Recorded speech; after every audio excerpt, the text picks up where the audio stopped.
కాలం పవిత్రమైన గంగానది వలె ప్రవహించింది. భీష్ముని అచంచల సంరక్షణలో కురు వంశం వికసించింది.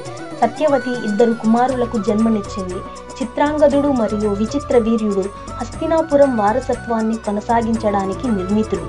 చిత్రాంగదుడు మరియు విచిత్ర వీర్యుడి జన్మతో రాజభవనం ఆనందంతో నిండిపోయింది.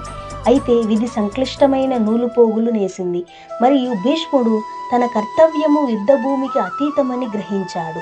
రాజు శాంతను పరమపదించిన తరువాత భీష్ముడు రక్షకుడిగా మరియు ప్రతినిధిగా బాధ్యతలను స్వీకరించాడు.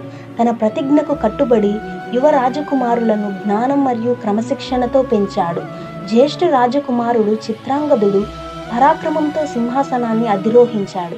కానీ దివ్య గంధర్వునితో జరిగిన యుద్ధంలో తన ప్రాణాలను కోల్పోయాడు. రాజ్యం మరొకసారి విషాదంలో మునిగిపోయింది.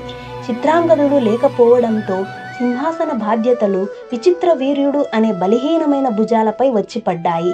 భీష్ముడు ఎప్పటిలాగే రక్షకుడిగా తన తమ్ముడి భవిష్యత్తును వివాహ సంబంధాల ద్వారా స్థిరపరిచేందుకు కృషి చేశాడు. విచిత్ర వీర్యునికి తగిన వధువులను కనుగొనాలని సంకల్పించి భీష్ముడు కాశీరాజ్యంలో జరిగిన స్వయంవరానికి హాజరయ్యాడు. అక్కడ విధి 3 రాజకుమార్తెల రూపంలో ఎదురైంది: అంబ, అంబిక మరియు అంబాలిక.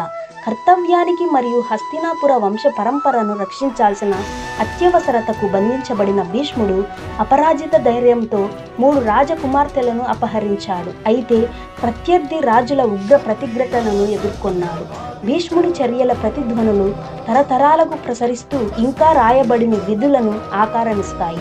తన అచంచల కర్తవ్యబద్ధతతో ఆయన తనను కురు వంశపు విధికి మరింత బలంగా కట్టిపడేశాడు. అయితే ఎదురు నిల్చున్న తుఫాను గురించి తెలియకుండానే భీష్మునికి రాజు శాంతను ఒక వరం ప్రసాదించిన విషయం తెలిసిందే. ఈ వరంతో భీష్ముడు తనే కోరుకునే వరకు అమరత్వాన్ని పొందాడు. అయినను భీష్ముడు చనిపోతాడు.